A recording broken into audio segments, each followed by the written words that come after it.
173rd session. So tonight we're going to be looking at a symposium on science policy, interfaces and the environment. But first of all, to follow the order of the society, I'm going to ask the Honorary Secretary, Dr. Ronan Lyons, to give an introduction to how we do the symposium and to do the minutes from the last meeting. So over to you, Ronan. Thanks very much, Danny, and thanks you to everyone for joining online today. Just to let you know, we will be recording the session today as part of our transition to doing things online, and it gives us the opportunity to have a new dimension to our archive. So just bear that in mind when making contributions. As you can see on the welcome slide on the screen, we have 3 presentations today that's standard for our symposium, and after all 3 presentations there will be the opportunity for questions and discussion from all those in attendance, and the opportunity for the authors to respond to any questions or points made. And our intention is to have everything wrapped up by 6:30, so within an hour and a half. And it's my first responsibility is just to read the minutes of the last ordinary meeting, so I'm going to do that now. The 5th ordinary meeting of the 173rd session of the Society was held at 4:30 on Thursday, 9th of April, online for the first time in the history of the Society due to restrictions on movement introduced in response to the COVID-19 pandemic. The President, Danny McCoy, was in the chair, and a paper titled The Northern Ireland Economy, Problems and Prospects, written by Professor John Fitzgerald of Trinity College Dublin and the Economic and Social Research Institute, and Professor Edgar Morgenroth of Dublin City University, was presented by Professor Fitzgerald. The vote of thanks was proposed by Esmond Burney, University of Ulster, and seconded by Sean Barrett. The President invited the authors to respond to the remarks made in the vote of thanks, after which comments and questions were made by online participants. The authors then responded to these, and the President then brought a meeting to a close, thanking all those who contributed. Great, thank you, Ronan. So we, as I said, we've got 3 papers tonight, so for 20 minutes on the topic of the science policy. So without further ado, Astra, I might hand over to you to present the first paper. Thank you so much. Let me share the screen so that I can put my presentation up. Okay. Great, we can see that. Okay, let's see. And Astra is at the United Nations Department of Economics and Social Affairs. Are you in New York at the moment? I am in New York. So if you hear sirens, I apologize. I live on a busy street and there's not a lot I can do about that right now. Good, well, you're very welcome. Thank you. Yes, it's really an honor and a pleasure to be here. I would just like to thank the Statistical and Social Inquiry Society of Ireland for the invitation and the chance to speak.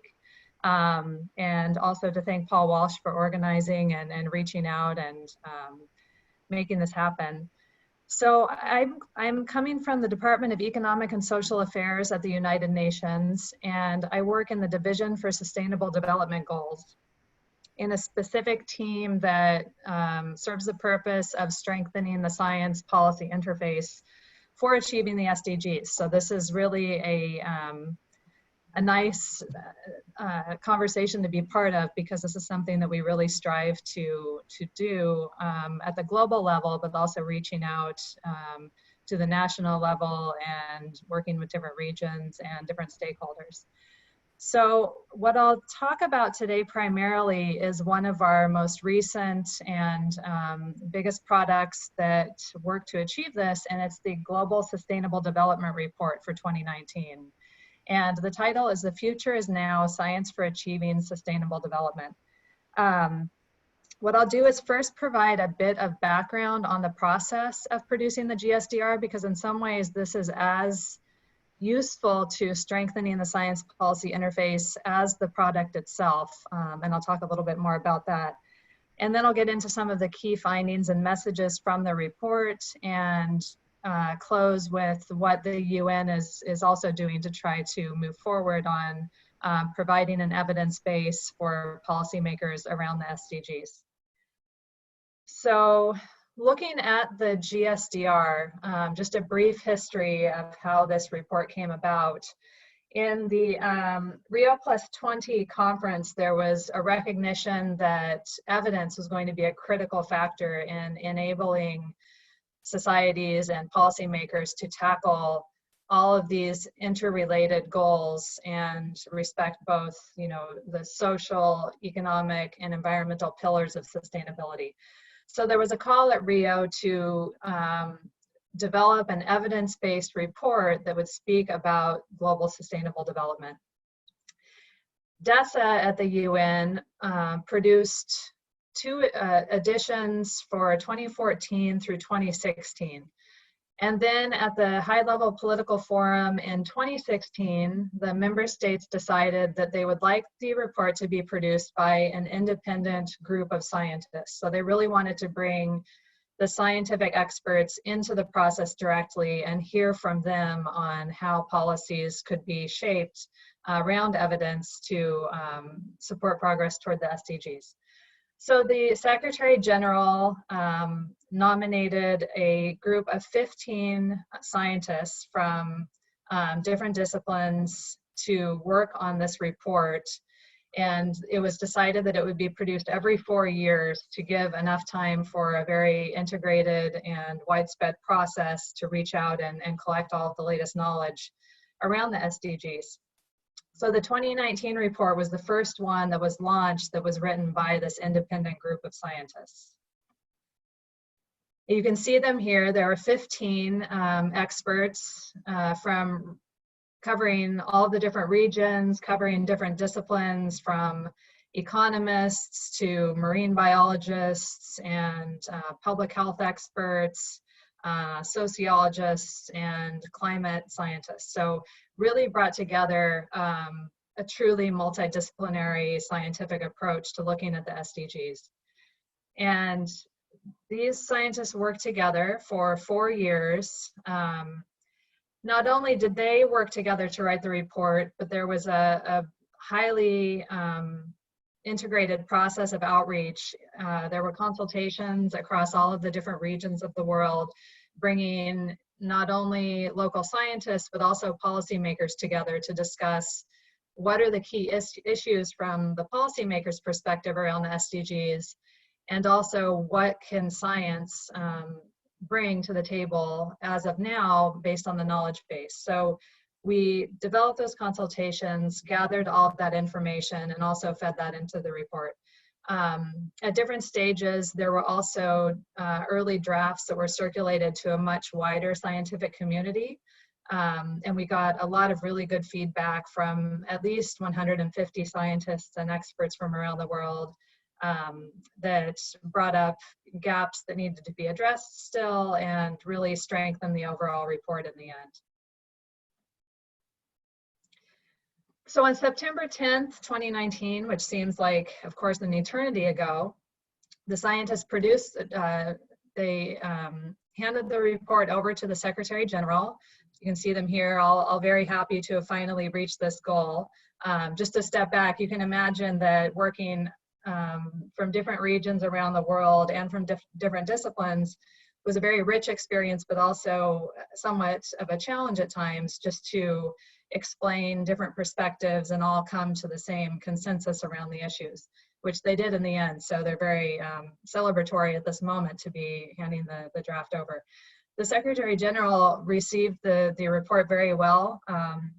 He also has a science background as a physicist and stressed very much the importance of a science base to inform actions toward the SDGs, toward the Paris Agreement, and reducing climate change, combating biodiversity loss, and eliminating poverty.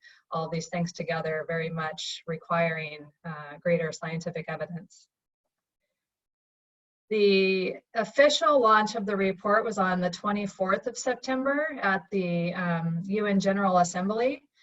And here the scientists are presenting the report to heads of state and representatives of all of the member states of the United Nations. So speaking directly to the leaders who are trying to implement policies to really bring the SDGs forward. And again, the report was very well received and has been integrated into the process at the high-level political forum, informing some of the things that the thematic reviews will look at this year and in coming years. So now let me just transition into looking a bit more at the evidence and the key messages in the report. One of the most important messages was that we are fundamentally off track when we look at the evidence toward achieving the 2030 agenda by 2030. And just to put in, I just realized I haven't even brought up COVID-19. Sometimes you compartmentalize the things that you're working on, and this is stepping back a bit to September. But just to say that this is going to exert, increasingly more pressure on the SDGs and on strengthening human well-being and eliminating poverty and food insecurity. So if they were sounding the alarm bell in September, then we need, a much more fundamental rethink of how we go about addressing the SDGs in this time of crisis.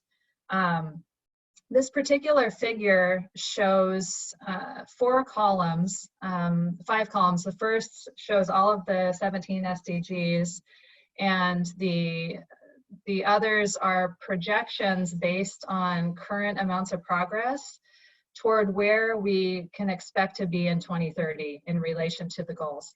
So the first column in the green indicates that we're more or less on track, and this is looking at enrollment in primary education, under 5 mortality, neonatal mortality. Some of these link back to the MDGs. So there was already quite a bit of progress taking place in these areas even before the SDGs were agreed, and that has continued. So we're in a safe zone in these areas. In the second column, we're a little farther away, maybe within 5 to 10% of reaching the goal. And here you have some of the issues that could be hardest hit by the COVID pandemic, and really raises the alarm on extra efforts to reach these. And this includes eliminating extreme poverty, ending hunger, addressing illiteracy and access to safe sanitation, and others.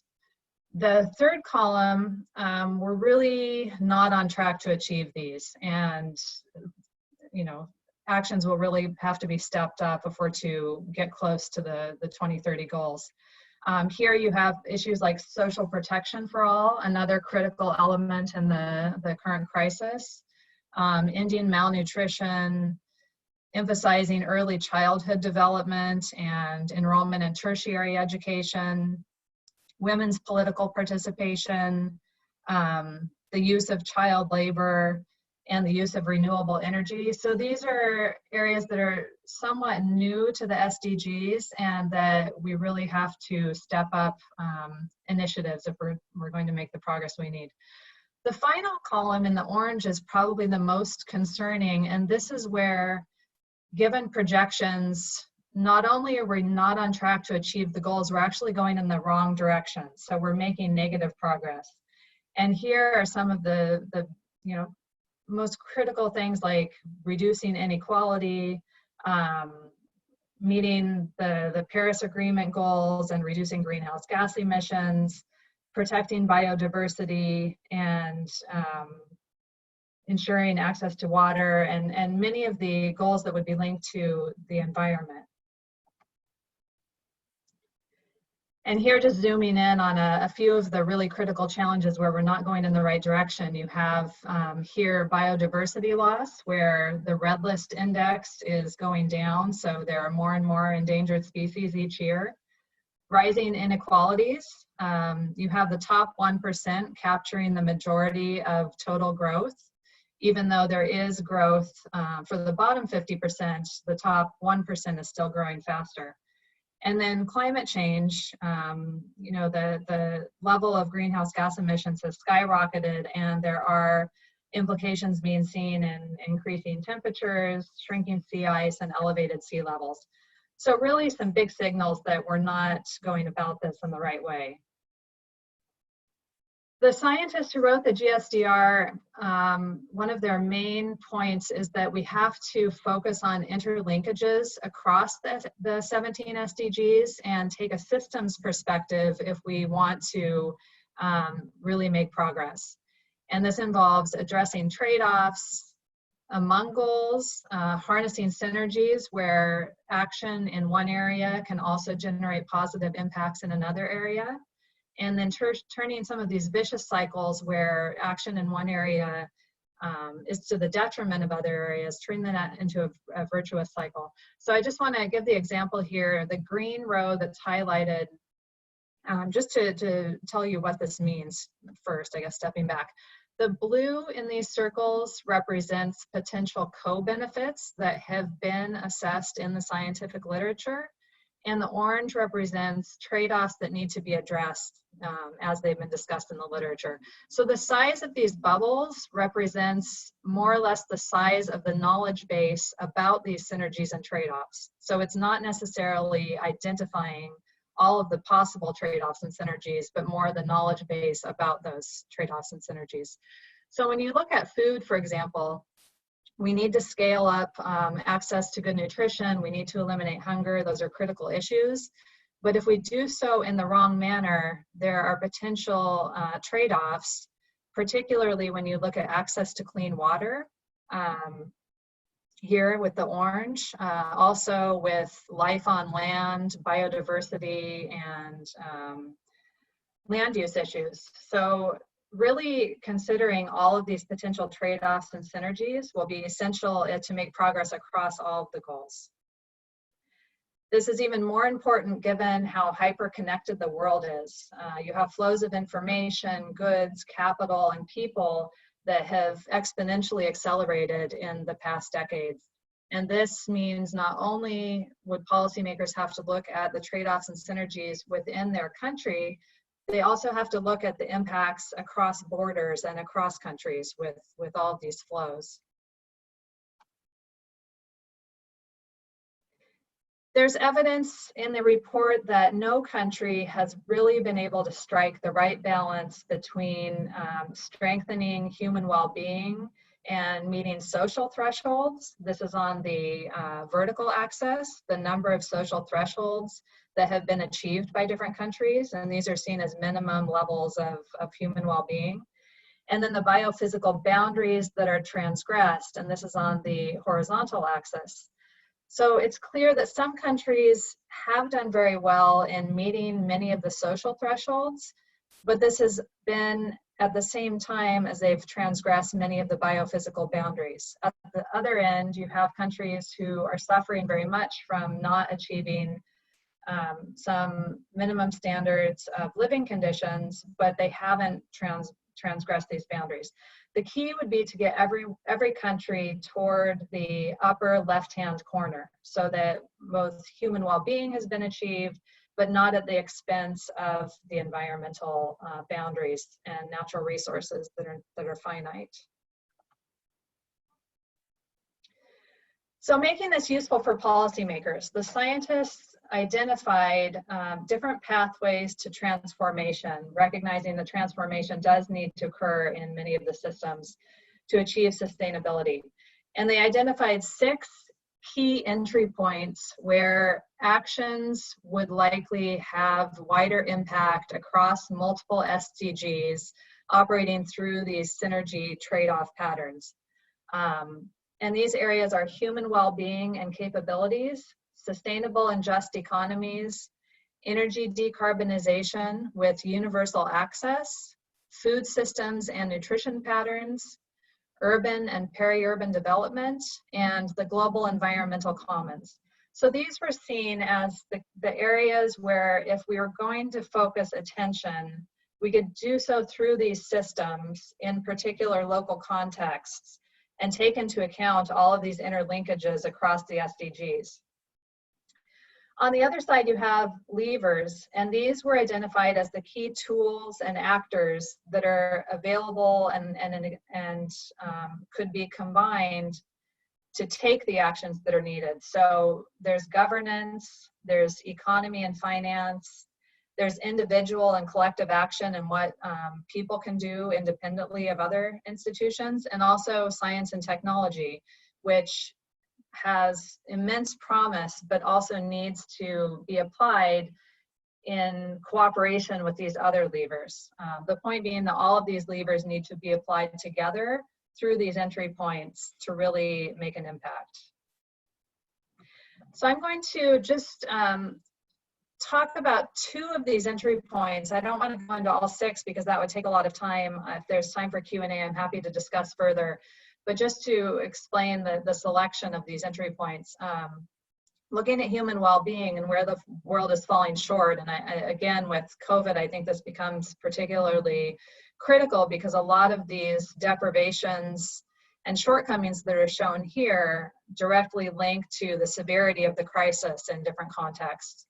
So there are basic deprivations that, while shrinking, even starting with the MDGs, are still quite high, and a lot of action is needed to really reach full eradication. The number of people who don't have access to clean sanitation is 1.9 million. 750 million adults are illiterate. 1.3 billion people live in multidimensional poverty, so they suffer from different dimensions of poverty at the same time. And half of these are children.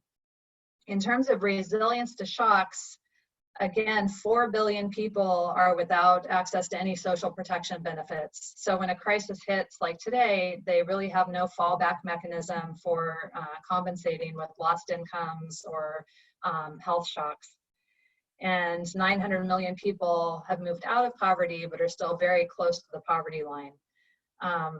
In terms of inequalities in opportunities, and this is important today with so many children being out of school, 3.7 billion people don't have access to the internet. And 617 million children are going to school but don't reach a minimum proficiency in reading and mathematics. So there's an issue of quality as well that needs to be taken into account. In terms of policies, the report is full of different policies that can be applied and actions that can be taken and partnerships to address all of these needs.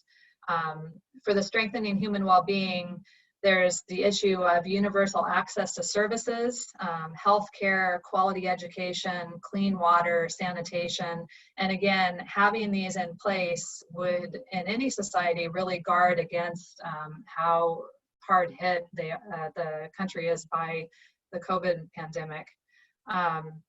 Incentivizing private sector investments and capabilities and making it of interest to the private sector to really engage on these issues is critical. And then communicating evidence in a clear and easily communicated way. There's a lot of knowledge and science and information available, but it needs to be communicated in a way that people can understand and act on. And then for science and technology, applying new technologies to service delivery and to improve access, generating better data to inform policy, and then advancing medical research and applications. These are all things that can be done to strengthen human well-being. Just to look at the food system example, and I think it's a very good one for illustrating the idea of trade-offs and synergies, because there are so many different elements to agricultural and food systems, and they really all need to be looked at in order to achieve multiple SDGs.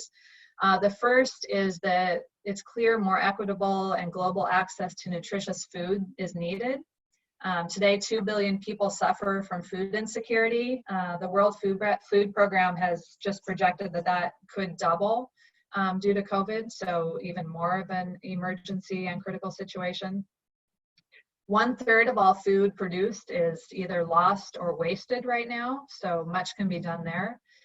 You also have 1.1 billion people working in agriculture and depending on livelihoods in these sectors, and any food system changes would have to take that into account. But the food system can't necessarily just be scaled up to meet these nutrition needs, because even right now, agriculture is responsible for 80% of global deforestation, 29% of global greenhouse gases, and 70% of fresh water use. So there need to be some fundamental transformations in how the food system functions to address existing trade-offs and also to enable the system to scale up to feed all of the hungry people today and also the growing population. The report does provide some suggestions for how this can be done. One is to strengthen social protection floors to reduce vulnerabilities to food insecurity and legislate food systems to minimize ecosystem degradation and unsustainable farming. So providing incentives and regulations that push the system in the direction of balance. Improving trade agreements in food supply chains for sustainability purposes. Increasing consumer awareness and working to change norms to reduce food waste. I think we all probably waste a bit more food than would be ideal, and it would be good to find ways to minimize that. And then applying technology to maximize nutritional value of food and increase crop resilience, investing in energy efficient food systems and transportation for foods to prevent food waste. So bringing all of these together could really tackle those trade-offs and build more synergies across the food system. And like I said, we have information across all of these entry points. I won't go into that now. I'll try to wrap up here pretty quickly. Just to then transition toward what science is doing and how science can be integrated into really transformative solutions for sustainable development. One is that there might need to be more mission-driven science that cuts across silos. So the Global Sustainable Development Report had a purpose, and the mission was to compile knowledge about the Sustainable Development Goals that could help in their achievement. And it brought scientists together for this purpose. The other is to establish open access knowledge platforms so that people across the world have access to cutting edge knowledge about the SDGs. Some of science is still in the mode of, paying to access articles and data or protecting data, which is very important, but sharing data with privacy protections in place can really enable science to spring forward to address the SDGs. Enhancing sustainable development councils and knowledge diplomacy. So strengthening the types of councils who can relay science to the community and also support scientific research in particular areas. And then building more partnerships between the public, the private, and civil society sectors. And I think that becomes clear also in this next slide. This shows the research and development expenditure worldwide in 2015.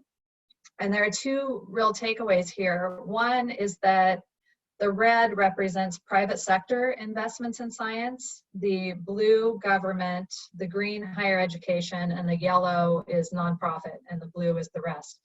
Clearly, the business sector and private sector is driving science and research and development, and so their interests are also very much at the forefront of where science is going. So more partnerships between the private sector and the public sector around science for the SDGs could harness a lot of that energy in the positive direction for public goods.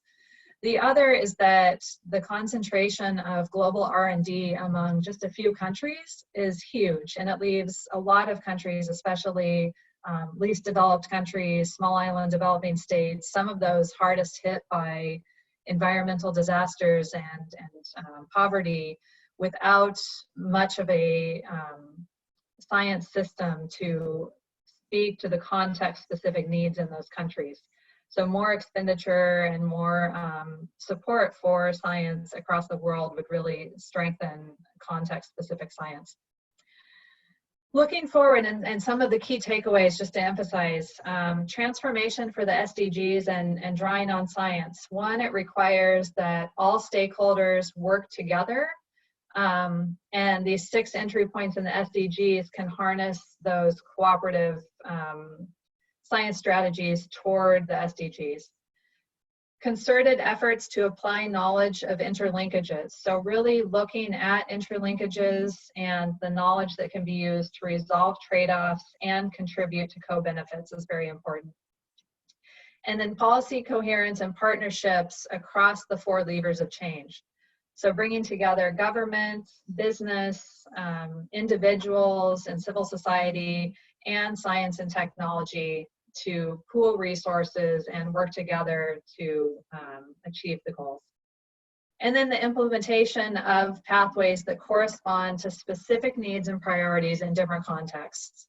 The report is global, but it very much is aware that context varies, and so do starting points and different priorities, and that all of the policies that are adopted need to take that into account. And so context-specific knowledge bases would need to be strengthened. Just the last slide here, I want to alert everyone to some of the things that the UN is doing beyond the GSDR to support science and technology and innovation for the SDGs. One is the annual Science, Technology, and Innovation Forum.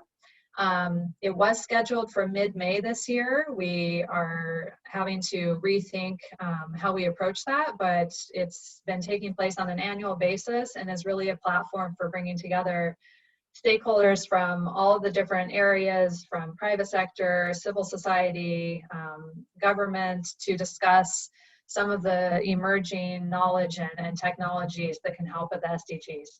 Of course, the high-level political forum in July is an area to discuss how science can contribute to the SDGs.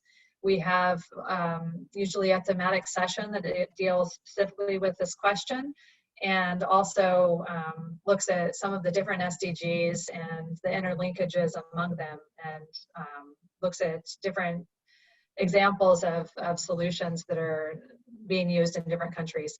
And then we have a SDG good practices database where different stakeholders can upload their own good practices and share that information. So it's supporting this idea of open access and information sharing for the SDGs. I'm just going to stop there, and I'm happy to answer any questions that may come up as well. And thank you very much. Thank you very much, Astra. We will have a Q&A at the end of the 3 sessions, but you might just check out on the chat there. There's a question on that point about open access coming in on the publication source as well. And that's to remind people, you can put your questions through the chat, and I can invite you in then to ask the questions directly. And we move on next to Dr. Dorothy Stewart of the Environmental Protection Agency. So Dorothy, if you could stick to about 20 minutes would be great. And I'm not sure you're putting up a presentation there. Yes, you are. Okay. Thanks very much, Dorothy. Just make sure you're not on mute.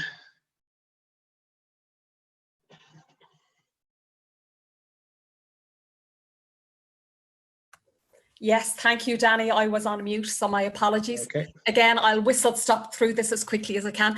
So thank you again for the opportunity to speak. And I just following on and linking in with Astra's presentation, which was excellent.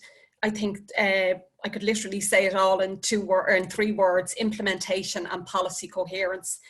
To me, they're the key words. But in terms of the presentation today, I'd like to just give a quick overview of the EPA research program, the science policy interface in terms of EPA funded research to address this initiative, EPA research having an impact on informing policy under our pillars of climate, water and sustainability, the EPA research strategy review, which was an independent review of the effectiveness of the program, and key messages where to next.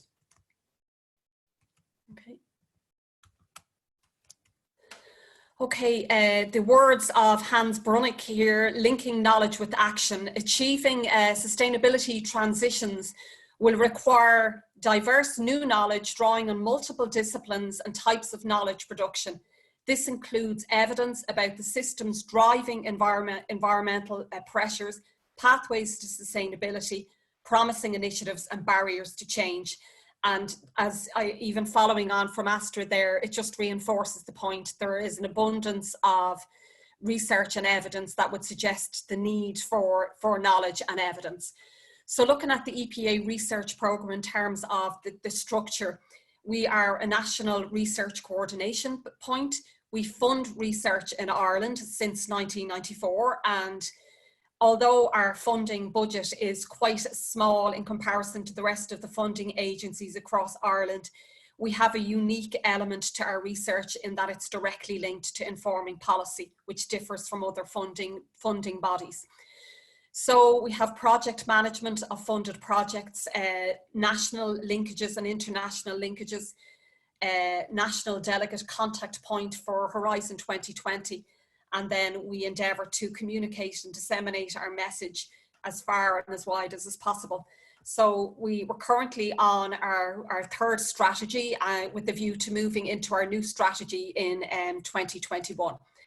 So under our pillars of climate, water and sustainability, which encompass the entire suite of the Sustainable Development Goals, we endeavour to identify pressures, to assess, where we are, the current state of the environment. We endeavour to inform policy and develop unique and novel solutions.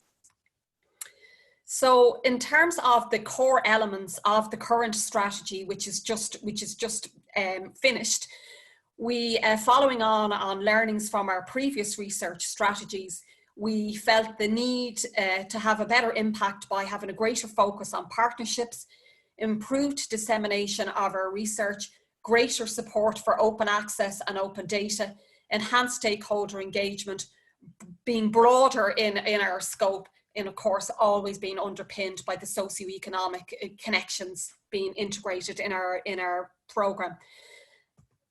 So in terms of national research coordination, we have 3 research coordination groups, and they're under our 3 pillars of climate, water and sustainability. And again, and following on from Astra's presentation, it's all about as broad a stakeholder participation as is possible across all spheres. So the idea is to facilitate, support and promote coordination, synergies and liaison between relevant cross-sectoral funding organisation, both public and private, facilitate and exchange an interface forum between research funders and key stakeholders, identify research needs and emerging policy needs with the aim of informing environmental research strategy, and to provide a platform for cross-sectoral research funding organisations to liaise and collaborate with European and international activities related to environmental research across, again, the JPIs under technology platforms and life. So our research coordination groups in the last few years have had a great, they've provided a great platform and opportunity across all the funding agencies in Ireland, and some of our participants include the likes of, say, Met Éireann, stakeholders across all the other funding bodies, SFI and Enterprise Ireland, and other SEAI, and a whole range of stakeholders across the public and private sector, and to include, again, this participation from non-governmental organisations from the Irish Environmental Network. So this gives a real opportunity for all of these participants to learn what we're all doing, to see where there's opportunities to work more collaboratively together, to co-design, to see where we can add value and to synergize across all our research initiatives. So going back now to 2012, 8 years ago now, the EPA funded a small desk study with the view of identifying where the barriers are to greater implementation and to bridge the gap between science and policy. So Professor Anna Davis and Joanne Rourke from Trinity College developed a toolkit. And as we all know, a lot of time, money and intellectual effort is spent on research. And there have been in the past challenges in integrating the results into policies. Of course, the reality is that all different participants across the research sphere and across society may have different, kind of motivations, or there could be value conflicts amongst different participants within the sphere. So policymakers, scientists, and other related stakeholders can often find it difficult to connect and understand one another. And it could be argued that, you know, we're all speaking different languages, and it's about finding, I guess, a common language to get the best value and benefit from all the participants. When environmental policy is based on environmental expertise as evidence, it is generally more robust, relevant, and has more positive impacts. And in short, integrating environmental science into environmental policy makes better environmental policy. So how to do that? So Professor Davis and Joanne Rourke from Trinity, and these reports are all available through the EPA website, and they developed a toolkit, and you have tools for scientists and researchers.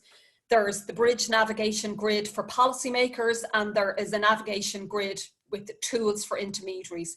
So I won't go into them all in depth, but the idea is they offer a suite of tools to aid translation and to bridge any communication gaps that may be encountered.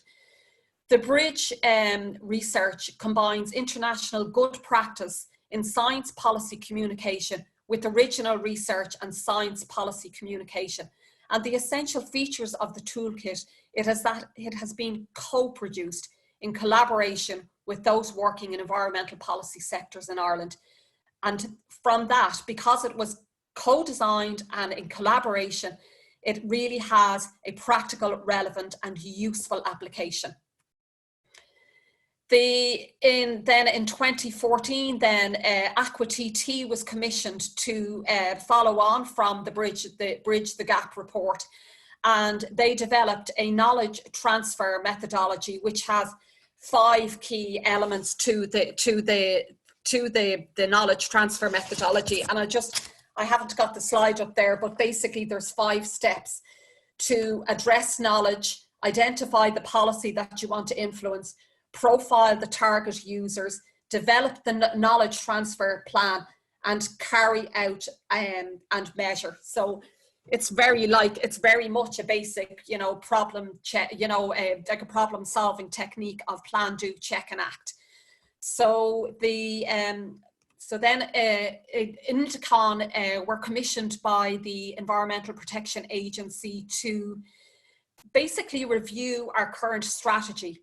And so this independent qualitative and quantitative review examined the performance to date of the EPA 2014 to 2020 strategy.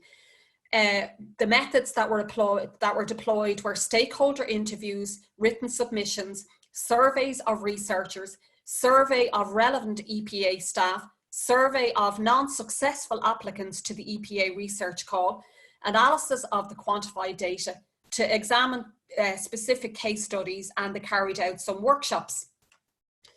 So this graph here, I hope you can see it, but it basically, it asked the researchers in terms of impact and EPA research actually informing policy, which is what we're endeavoring to do. And over 80% believe that the EPA research funded projects actually do have an impact in informing policy. So that was quite promising. Again, there's still more work in that area to do. And in terms of the researchers that were surveyed as part of the Indicon review, and there's a link to the Indicon review in the presentation there also. So the researchers were asked the question, how many of them participated in workshops or conferences as a way to communicate and disseminate their research, and 79% said they did. They were asked how many met with policymakers and public bodies, and 62% of the researchers indicated yes. 50% of the research academics indicated that they submitted findings from their EPA funded research to academic journal papers. And some of them, 30% indicated that they participated in policy workshops. 47% said they contributed to national media, and 68% said that they developed a social media presence. And just to kind of just go through that in a little bit more depth, in a sense, I guess this Indicon review, again, kind of from these results, you can see directions where there is room for us to improve and to grow, to have greater impact. In particular, in recent years, we have, with a lot of our research projects, we have always endeavoured to have, in terms of the steering committee members that guide and advise the researchers as they're performing their research. In more recent years, we've ensured to have department participation. And when we have members of, say, from the Department of Communications, Climate Action and Environment, these people are a bridge then to policy. So we're really connecting the funded research with the policymakers through these steering committee members. And what we've tried to do in the last couple of years, based on preliminary research findings of the projects, we've tried to really create a forum and an opportunity for the research to be presented to the policymakers.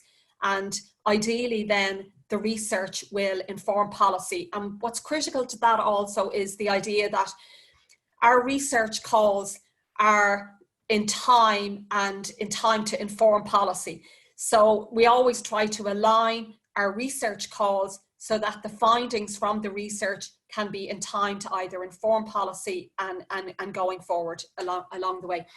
So looking at the, in terms of in recent years as well, since 2014, the EPA, based on reviews of our programs thus far, and historically, you'd get a really lovely research project output in terms of a very glossy brochure and a report. And on occasion, that could end up sitting on a shelf and actually not having impact or reaching the right audience. So since 2014, the EPA research project's budget, 5% is entirely ring-fenced for the communication and dissemination of the project. 3% of this communication budget is during the lifetime of the project, and 2% is ring-fenced for post-completion dissemination. And this is really, really important, because what can happen, as I say, you can have a report, and if it just ends up on a shelf, it's not going to reach anybody, it's not going to have impact, it's not going to reach the right stakeholder group. So that 2% post-dissemination or post-completion dissemination is really, really important to ensure that the research builds upon and goes on to, it can also leverage further research funding across Europe. So some of the key recommendations, now this is not an exhaustive list, but I'm aware of the time. So we, some of the recommendations from the Indicon review were to implement mechanisms to inform short-term policy decisions. And I know, again, Astra mentioned our current COVID-19 crisis.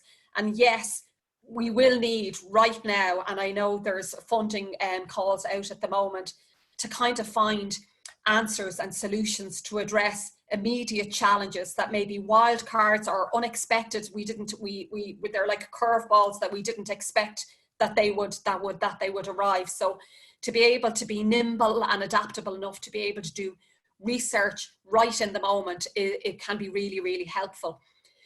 Indicon advised that we need to increase the investment in the promotion and dissemination of the research findings, and to facilitate greater engagement with EU programs, research and innovation. So I'd just like across our 3 pillars to just very briefly to show how what I discussed thus far is how EPA funded research helped us to improve our actual research product in a sense of the EPA program. But this is EPA funded research under our 3 pillars of climate, water and sustainability that I hope demonstrates that we are trying our best to inform policy. So under our climate pillar, there was a need for a one-stop web-based resource of climate adaptation and information for Ireland, and to support and build national capacity for adaptation. So there was the idea of developing an Irish platform, or an Irish climate information platform through University College Cork. And the reports that followed from this were done over a three-phase programme. So we have 3 reports, 135, 222 and 258. And this, the final output, which maybe you've seen and I hope you have, is Climate Ireland. And it's a one-stop shop for all information about climate in Ireland. So we also, since 2007, which is 13 years ago, the EPA has been delivering climate lecture series, and this is also included and responds to under climate, Action 159 of the Climate Action Plan. How am I doing for time, Danny?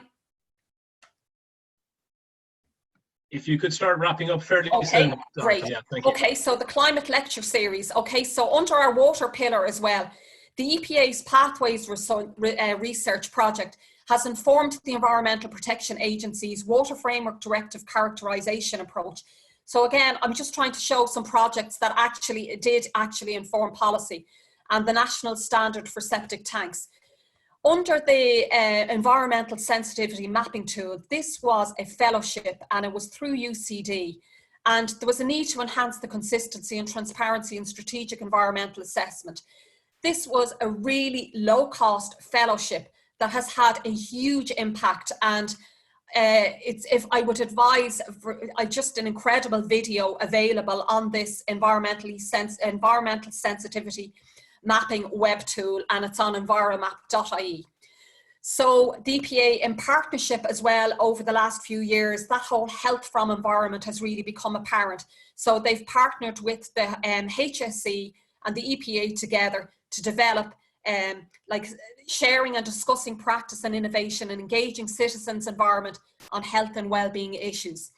So key messages for a strategic policy interface is the important role of the critical role of research, and more research to fill the knowledge gaps to inform policy, create common vocabularies across all the stakeholders, and the Bridge the Gap toolkit is very helpful for that.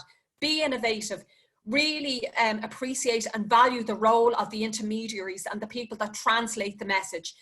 And then to really engage with the masses, the people out there, so the importance of making sure that the public are engaged, and linking back with Astra, and in a sense of that policy coherence to implement that, there's collaboration and co-design is critical. We're currently working on our EPA research strategy, and it's a work in progress.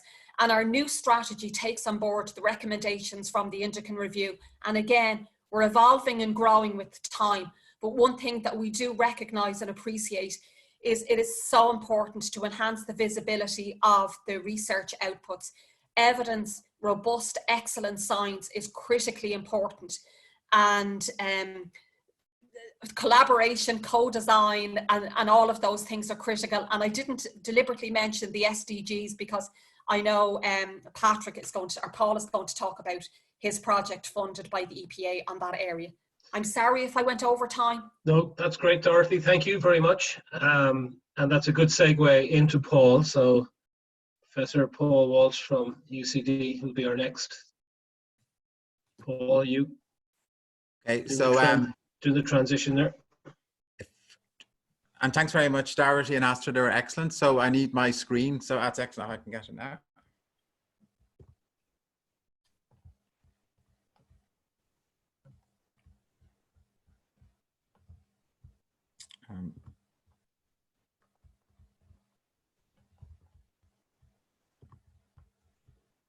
Sorry, 2 seconds. I need to get it up. I had everybody else's up, and then I forgot to put my own.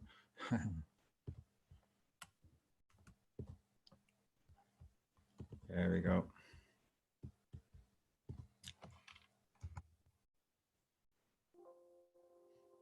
Okay. So thanks very much to Astra and Dorothy.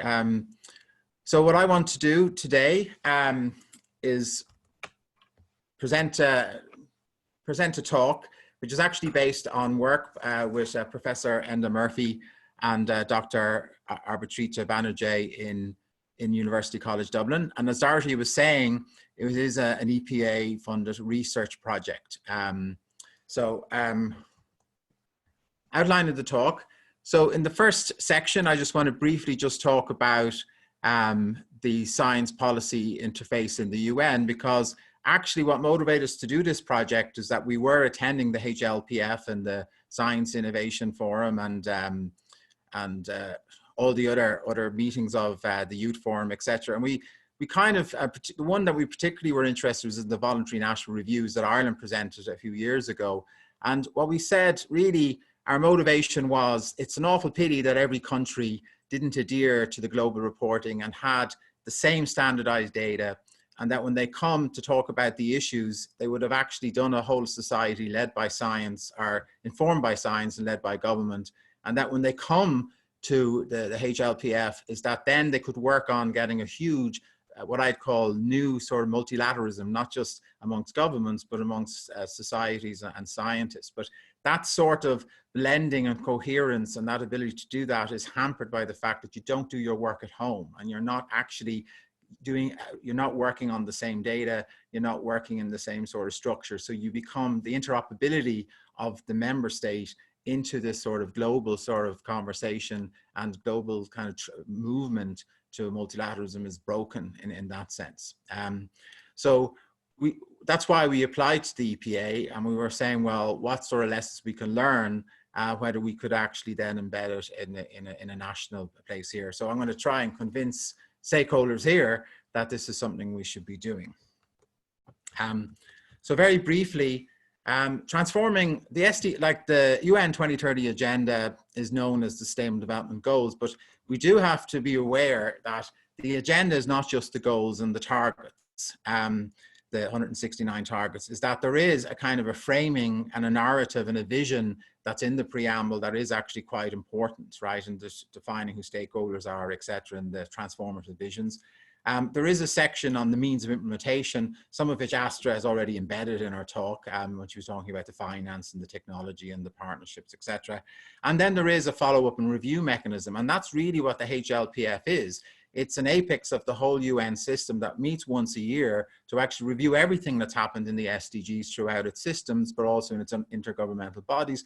But more importantly, since General Assembly Resolution, if I get it here, A67290, major groups and stakeholders, including science, technology, and academia, have a right to be in these meetings and to participate. And so it really is, in the first step, a whole of society dialogue, hopefully informed by science. And then in the second part of the HLPF, the ministerial segment, we do have this government-led, national-based review or peer review of what's happening across each country.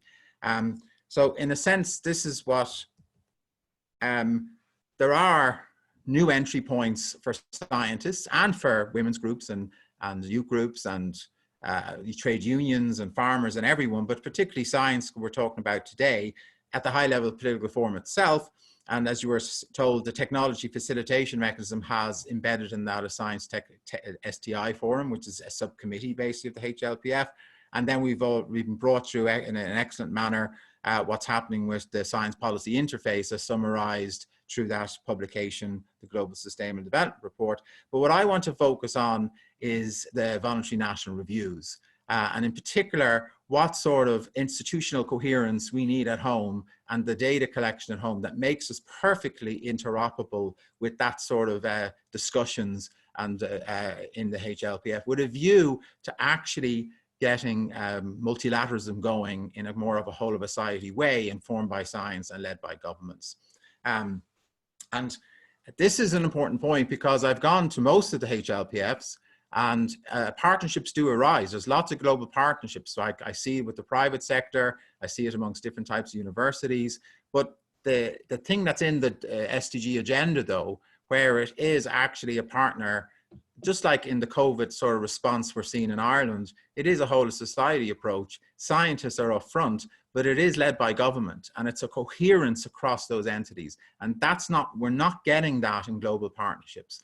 And one way to get that is to actually have this interoperability with what's happening in member states, because that will empower that sort of dialogue and those sort of partnerships to emerge effectively.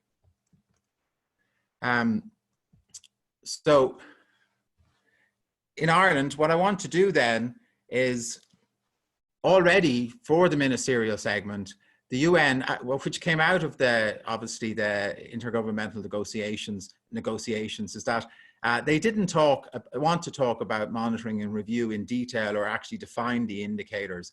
They actually put that out to the UN Statistical Commission. I know Ireland have played a nice role in some of what they've been doing there, but they, since 2015, have been working away on what's called getting the data or the indicators for the targets of this agenda. And I'll come back to this in a sense, but the whole idea is that we have, just if you remember the Human Development Report, reporting on the Millennium Development Goals or reporting on the Human Development Index, is that we did just have a common methodology, a way of collecting data that we could actually do comparable data right across the world, and we could do baselines and we could compare what's happening and get a sense what's happening to human development. And this is exactly what we want for sustainable development. So to do that, we have to be interoperable as a nation state or as Ireland. Now, we have taken steps towards this in that we do have a SDG National Implementation Plan. Sorry, this is 2018 to 2020. And this was set up with a view to doing our first voluntary national review, which we did in 2018, and we're due to do another one soon.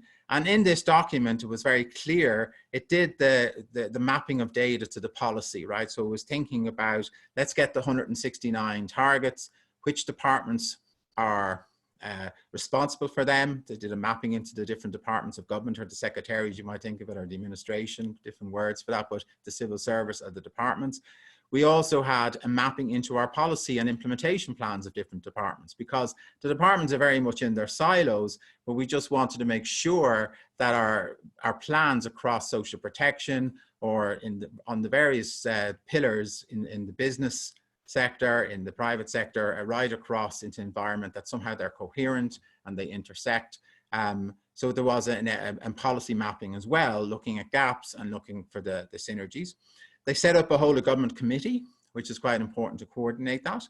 And there's also now a stakeholder forum, which is trying to mimic in some ways what's happening at the HLPF, which is bringing in a whole of society approach and to try to work together. And most importantly, this has been underpinned by CSO data.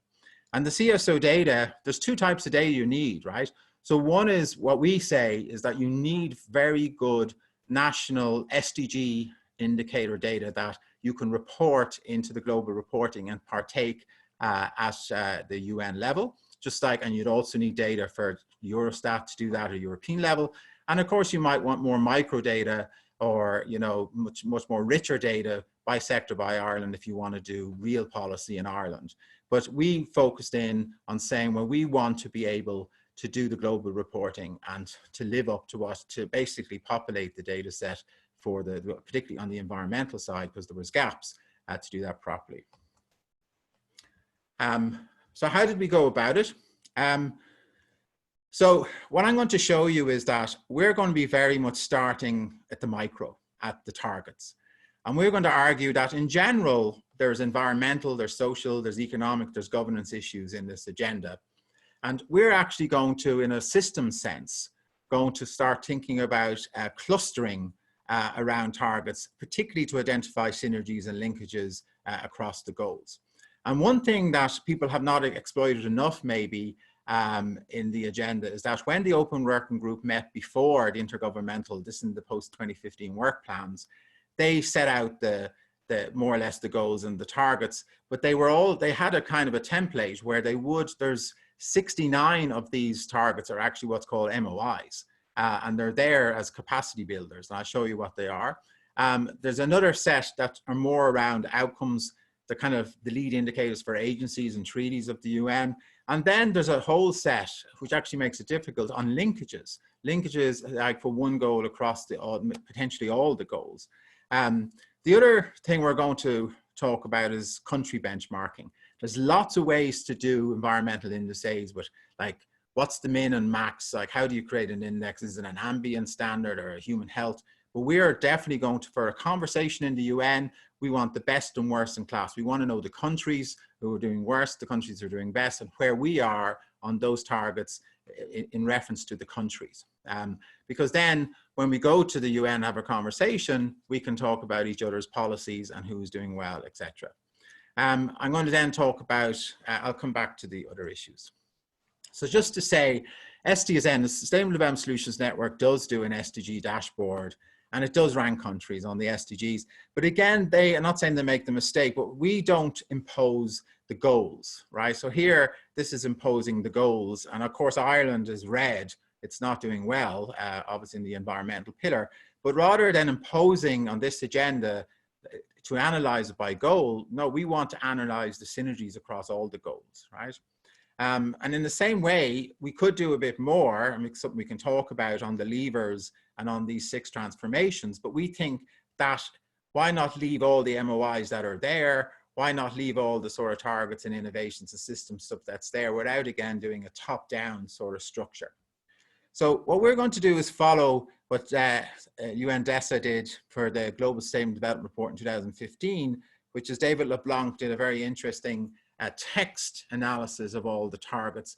And then he did this sort of system structure of when did one target talk to other targets right across the system of the targets of the SDGs. And of course, this has brought sort of criticism from scientists who try to do their own sort of mapping of synergies and linkages.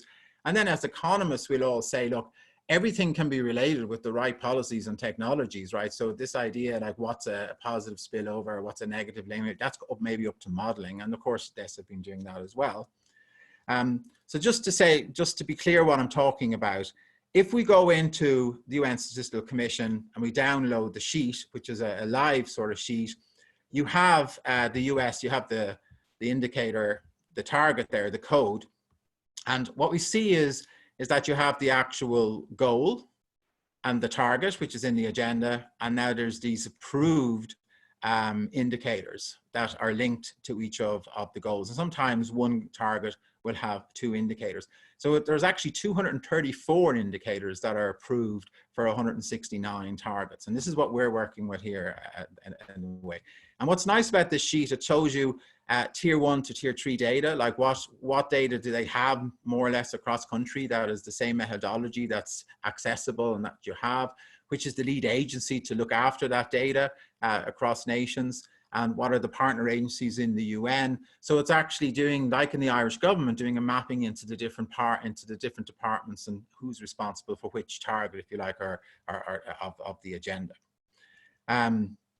That's just a detail on how we define data that's clear to go, data that we're still working on, and sort of targets and data that we still need to do more work on across nations. So this is David LeBlanc's famous text analysis of the targets. So for example, when we were looking at poverty and looking at 1.1, what he did is that basically it's a language thing. If a target talks, if something in society starts talking to an issue in environment or an issue in governance or an issue in the economy, he puts a line to the other side, okay? So that's a kind of the complex system of the SDG targets in terms of language, of trying to integrate and get synergies and linkages across all the goals.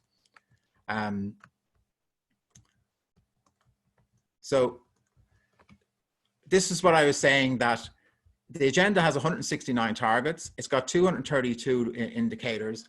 And what we wanted to do, and we looked at the UN Environmental Programme has done this, is that they just went in and looked at all the targets that in fact just are related to the environment. And there's actually 83 out of the 232 approved indicators actually are mainstream sort of environmental indicators, and they range right across the 17 goals. So in a sense, when we try to start thinking about Okay, so this must be an earlier presentation. I'm after losing some of my slides. Okay, I'll have to come back. So we have 83 environmental indicators. Now, again, we could do our own statistical analysis to come up with this, our own sort of text analysis and etc. But we prefer just to say, okay, look at the work of the EPA. The EPA is an agency that's assigned to look after these indicators, provide the data, and we're just going to work with them as a kind of a starting point. But I am going to do a little bit of ex post statistical verification that there are actually linkages across these targets. The other thing we do, which is innovative, is we split these targets into different, where they came from, just with knowledge of where they came from. So for example, the targets and the indicators associated with them can be linked to what we call like, this is for goal 14, target 4, indicator 1. What you see is there's desirable outcomes, like the proportion of fish stocks with biological sustainable levels. And then what's unusual about a lot of these outcomes is that sometimes they're stated as undesirable. They're not things you do want, like floating plastic debris intensity in your ocean, etc. So some of the statements can be a kind of a positive assertment at what you want to do, and some are a negative. So that's one thing we have to do with all the indicators, that we get Ireland's data, we take away the data from the worst performer or the worst in class, and then we on the denominator we put it's a very simple functional form. We put that relative to the best in class minus the worst in class. So what we get then is an indicator of where Ireland is on a particular issue relative to the best in class country and then the worst class. We do that within Europe, and we do that for the world. We have to invert that indice when there's a negative outcome, because obviously you don't want to be the best at plastic pollution, right? Obviously you'd invert that, right? Because then so it's the other way around. And it is interesting that means of implementation in the agenda are generally positive statements, like we need finance, we need capacity, we need partnerships, etc. Some of the outcomes are the same in the sense that they're positive statements, that we need more jobs, etc. But linkages tend to be a bit negative in the sense that when they're seeing the linkages that, like that say air pollution, that impact it would have on health, that's a kind of a negative linkage, right? So it's not, a lot of the linkages are defined more in terms of the sort of, so if you were looking at the agendas just from a strictly language sense, it's kind of minimize the damage of the interplay between the different pillars or clusters of the, you know, the livelihoods, the society, the environment and governance, rather than maybe get positive synergies and new technologies and things to, between them. So the MOIs, this is taking an example of goal 12, which is sustainable production consumption. You'll notice that on the targets, they switch from numbers to letters. And that's how you know you've got MOIs. And in fact, in the targets, there's 62 of these MOIs. And that's a large number. And there's actually 74 indicators associated with them. So the means of implementation are a big part of this agenda. And it's worth actually taking them aside, because they're your levers. They're the things you were talking about: the policy, institutional coherence, the finance, the technology, the capacity building, the data, the monitoring. They're your inputs, right? They're your capacity builders. The other things are more kind of the outcomes, and then there's a big set of linkages. So, sorry, spelling, as an economist spelling this, I took this from a screenshot that's updated, but it's this is goal 8, decent work. And again, indicator 8.4.2, so this is target 4 in goal 8, which is decent employment, economic growth and decent employment, goal 8. And you see target 2. And here, what we mean by linkage in the language, this is a direct material consumption. This is a direct link to nature and in the economy, right? In the actual thing you're measuring, right? And we call that a linkage. So the way we're thinking and making it symptomatic is that here we have the environmental pillar, let's call it, or clusters. Here's the business, here's government, here's society. And what we allow then is that when we're actually aggregating in a bottom-up sense across the clustering, if we're particularly focusing on the environment, we are going to pick up the targets that are the interplay between society environment, governance environment, society governance environment, and then some of them where, like with planning, etc., there should be the 4 pillars or hits. It's governance, society, environment, and etc. Right? So they're not standalone environmental indicators. You're picking up all the synergies, and as we say, this is nearly half of the agenda when you do it that way, when you do that clustering. Just as an ex post validation, I do these linear probability models where I just take, I'll just go on to the European one, where I just take the Irish sort of benchmarked to the best and worst class indicator on each of the environmental issues for SDG reporting. And I'm just running a linear probability model. And what you see is that relative to outcomes, MOIs are always 45% lower, right? So what we see is that in terms of, say, Ireland being benchmarked against the best in class in Europe across any of these environmental indicators, on MOI issues, we are always 40% lower relative to, say, achieving outcomes or the linkages. On linkages, they're actually quite interesting or variable. If I can move this out of the way. For example, this is society and economy. So what's this? This is when the environments, this is like water and sanitation. We're particularly good at water and sanitation. This is business and environment like agriculture, for example. Then we go on to other sort of links, and I won't go down through them. So here's a negative link, is that when you see society, business, and environment mentioned, right? So this is basically taking each of the indicators and just mapping them into that little set intersections that I talked about. And what we get from this is that it justifies us, when we do an index, we want to break it down by linkages, by outcomes, desired or undesirable, and by means of implementation. So we think we'll get mileage doing that. And so this is the way we do it.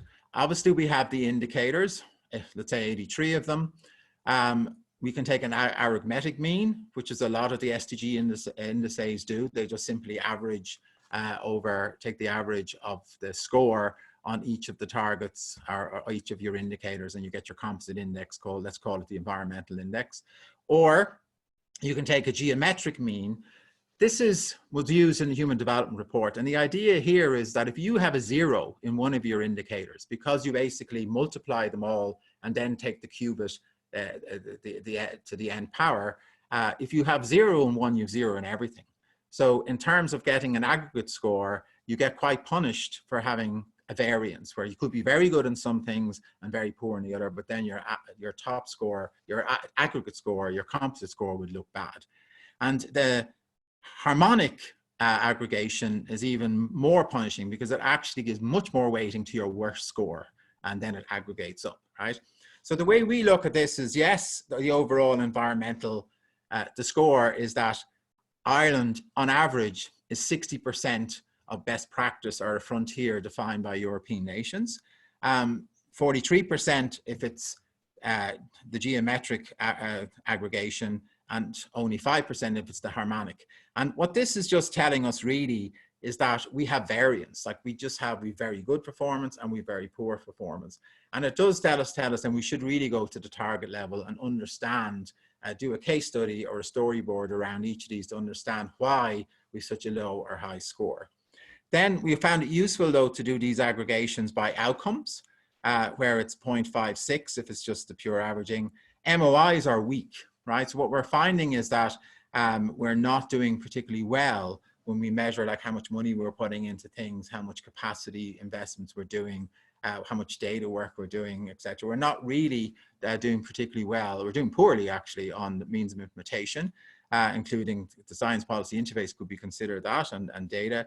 But where we are doing very good is linkages, right? So a kind of a simple way to think about this is that Ireland, in terms of say the quality of its marine areas or its forestry or land cover, or in terms of say the climate agreement or Paris, like when it comes to the global commons, we're very much encroaching on that and we're causing quite a big problem. But when we actually have the coexistence of society and economy with nature, we actually, like in our agriculture, in our water, etc., we actually do quite well, right? And that sort of intersection in the linkages, right? But where we do poorly is on the more kind of global commons sort of issues. So that's what kind of comes out of that sort of analysis. So Paul, you might keep an eye on the time there, Danny, here. I'm going to be finishing up soon enough. So this is summarizing our environmental index like that. And the key thing then is we come down to the target level, or the target level. And by knowing the best and worst in class, which we document in infographics, we then do kind of case studies around why policy worked in one country, not another. And if you brought this to the HLPF, you wouldn't be going, we all want to be Sweden, we all want to be Denmark, because they're the best overall in the SDG index. What we'd be wanting to do is that for each of the 234 indicators, there'll be different countries who are best in class, and we want to understand why they're best in class, and then we can have a conversation at a more kind of micro level. And then finally, I just wanted to sum up. Bringing this sort of data is going to be very important for having a dialogue in Ireland, particularly in our national stakeholder forums and how the government approach. The best in practice for me is Finland, and I put up a global classroom on that, how they do that. And also now with COVID, this is a really good video to understand how digital governance and open government can actually work, and the advantages of moving away from the Dáil and the Senate and these kind of closed classrooms and going into this kind of digital work. And this is from Taiwan, and this is very interesting how this works. And this is a digital minister for the SDGs, and he shows how open and digital government can really bring a whole of society led by science, or informed by science and led by government, right? I did want to say that it's not, in Ireland, it's not that we don't talk or we don't have stakeholder forums. Like, so we've tons of things like national councils for sustainability, that's NERA. We've the SDG stakeholder forums. We have climate councils, even CICI here, we're talking. We have citizens assemblies. We've parliamentary committees that bring in experts, like talks like in the IEA, political party Ardeshas, political advisors. So there's lots of interaction between the different stakeholders. But the thing is, though, how structured is that? And the one criticism I want to bring out is that we really are a little bit in our silo. Like, people in economics are one way, people in the environmental are another, people in society, people in political science. And even though we talk to all the stakeholders in a sense within that, we don't talk across that. And that's probably one of the problems we have with the institutional structures to actually develop this new SDG implementation plan and to do our VNR or the next time informed by the sort of data that I was talking about. So there has been examples that have gone more across government. And this was one little experiment we did on child poverty that most of you might have been at, where we brought in the government departments and agencies and research institutes and civil society, etc., to talk about child poverty in Ireland. And then we brought this to the Youth Forum, and we were bringing it up to the HLPF as well. And this is the sort of idea that I have in my head about how do we actually reform the sort of institutions of government and the science policy interface to be able to be coherent and interoperable with the high level political forum. Okay, I'm going to stop here. Thank you. Sorry for going over. Great. Thanks very much, Paul. Dorothy and Astra, you might look at the group chats for some questions coming in there. I'm very conscious, I said we'd have a hard stop at half, but let's see if you can, we'll go to 22 and we'll hard stop them because there's such a lot of people on as well. So I want to open it up to questions, and you might identify yourself so the secretary can take your contribution and we'll follow up with you to record it for the journal. So I will open up at that point. Richard Tall, I don't know if you're still on there. Richard, you have a couple of questions, I think.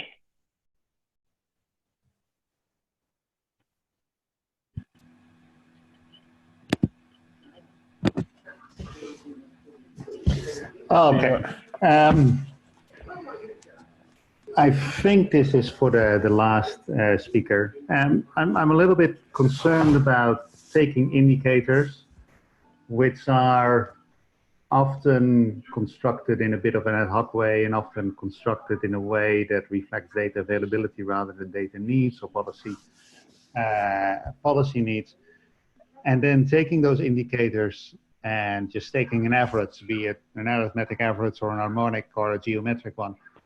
Because essentially what you do when you take that average is you say that everything is equally important.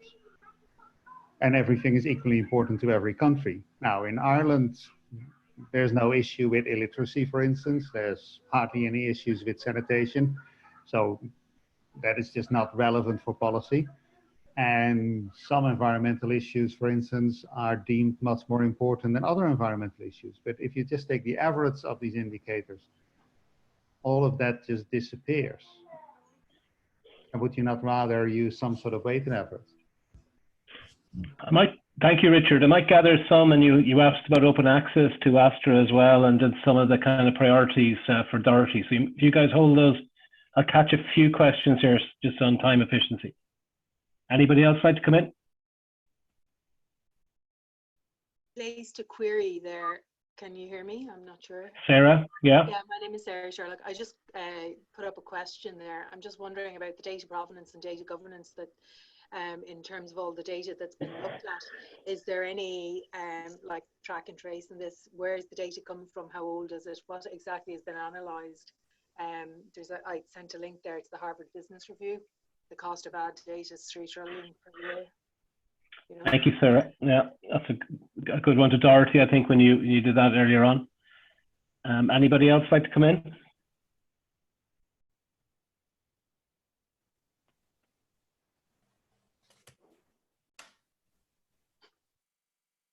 Dorothy, do you want to maybe take those two there on the provenance of the data and some of the weightings on the survey you've done on people wanting to do social media versus being research published? Yeah, so I guess the first one, I think, in relation to, I know the UCD, the SEA environmental sensitivity web tool. One of the main issues was that there were some data gaps, and I guess it was reinforcing the need for research to fill data gaps. So yes, there isn't a data available on every single, on everything that we need. So I don't know whether that answers that, but the data that would be available would be screened, and it would be to ensure that it's, that it's robust and it's dependable. So I don't know whether that answers that question in relation to the provenance of data. I hope it does. But I guess in a sense for the Indicon review of the EPA, the question in relation to the 68% of people involved in research want to build a social media presence, and 50% want to publish in learned journals. I guess the reason why that one was like with social media in terms of your target audience and tailoring and targeting your message, just in recent years, the traditional alongside the more digital media and social media opportunities, it just broadens the scope and opportunity to enhance the visibility of the research, once again that it's communicated in a way that is understandable to the audience, and that to me is critical. So in terms of EPA funded research projects, our synthesis reports at the end of the project, we need them to be in the least technical language as is possible to enhance that, they could be read by a lay person. In a sense, the 50%, the journal papers, like one thing that came through in the Indicon review was that academics, their future funding ability and capacity to draw down funding is often dependent on their academic publications in peer-reviewed journal papers. So for their own CV, there can sometimes be a bit of a conflict in a sense that they want to get out as many peer-reviewed journal papers as possible to enhance their own career profile and their academic prowess. And at the same time, we need to marry that with the need to communicate the message of their research to have impact and to affect the change that's needed under, our three pillars of climate, environment, and climate, water and sustainability. And I guess we use the CSO would be one of our main stakeholders. Okay, that's a good, maybe on the Astra, I might bring you in on that link. Thanks, Dorothy. Astra, on the question about the same idea, the open access to try to disseminate the work of the United Nations and this policy interface. I think Richard may have asked that as well. Sure, thank you very much, Danny. Just to go back to this question of open access, and the question relates to whether first, don't most people working in science already have access, and some of the science that's being produced in academic journals may only be understandable to a very small selection of people who would have access. I guess there are two things. One, going back to the chart that shows the science capacity and the R&D spending across the world. I mean, in government ministries, environment ministries in poorer countries, or even universities in poorer countries, access might not be available through Science Direct or JSTOR or any of these big academic publishing areas. So opening up the access would really enable more equality and access to critical science. That may speak to a particular context, but then scientists in areas who might not have had that access can see the research and apply that to the particular context they're working in, and it really just promotes more sharing of the knowledge that's available to a wider group of people in the science sector. There's the question though of how well the academic research might be communicated to a broader audience, and I think that's a slightly different question, and it may require more of a knowledge broker role or some sort of role for translating that science that might be open to a wider policymaking audience. So there are two things there. I think both might be needed, and it's also a matter of identifying exactly what type of science is needed for the SDGs specifically, and how do you collect that in an open access way. And I know there are initiatives in place to work on that.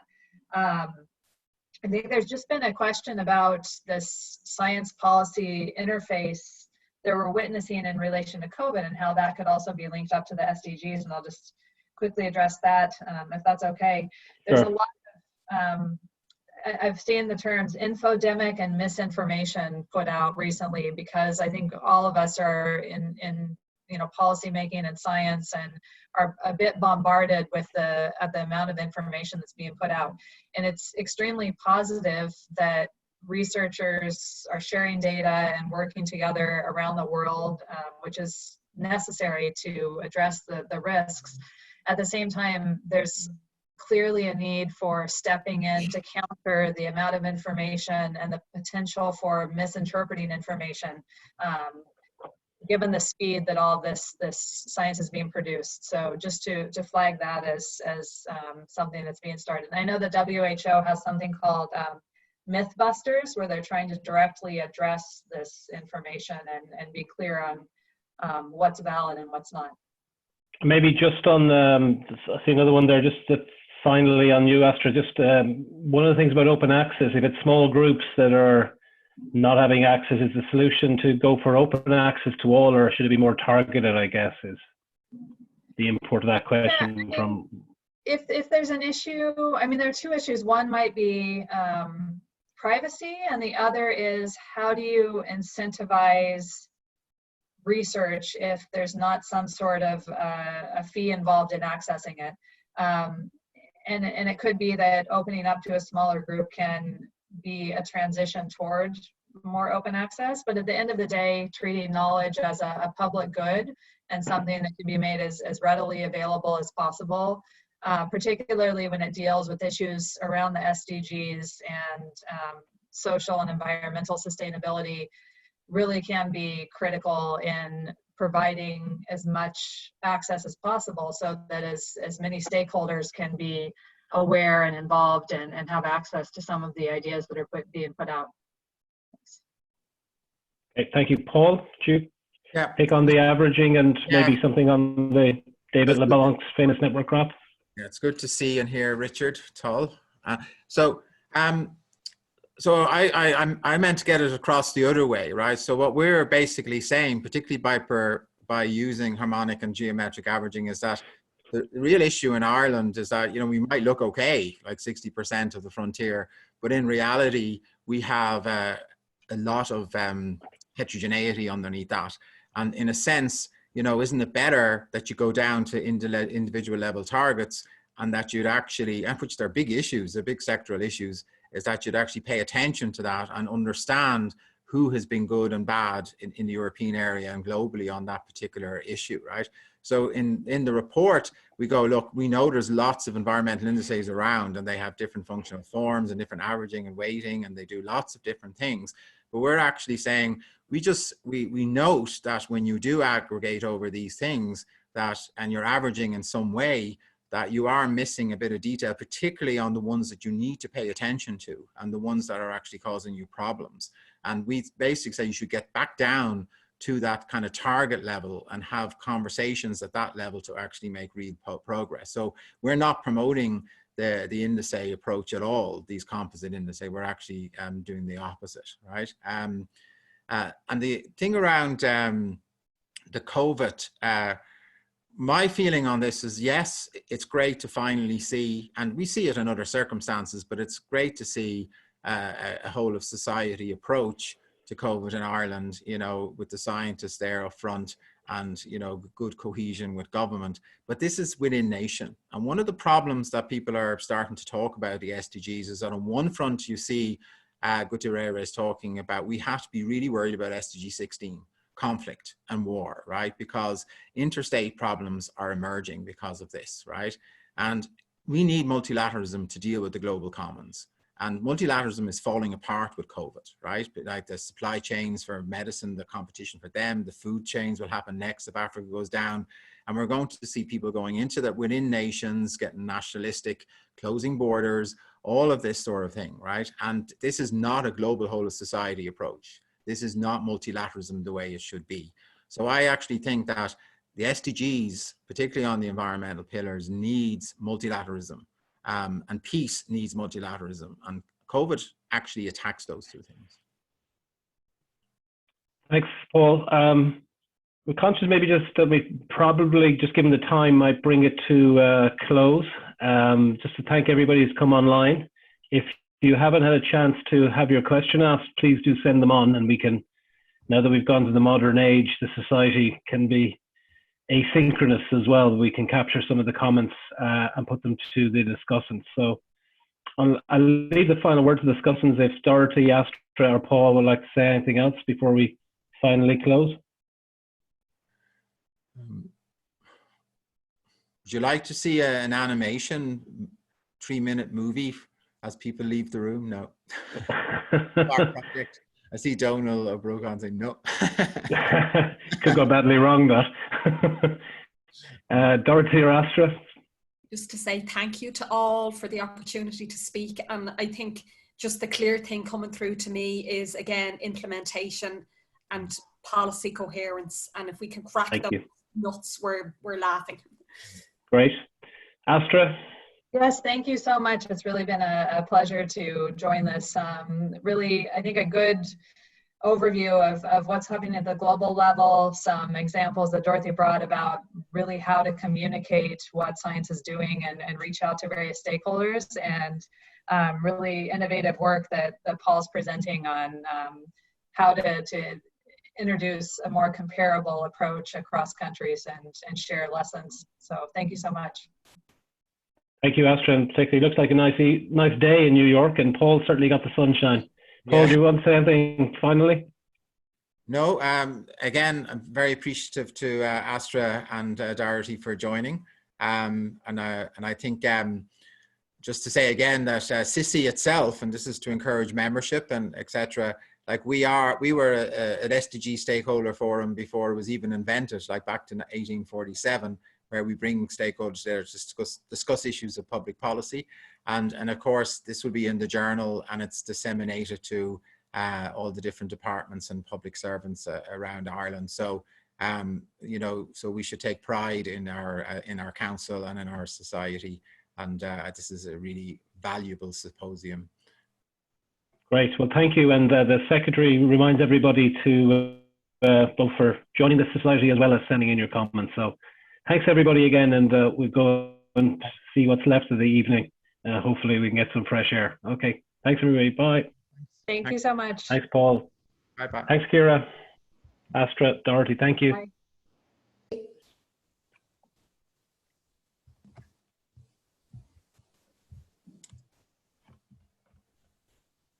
Thanks, Dorothy.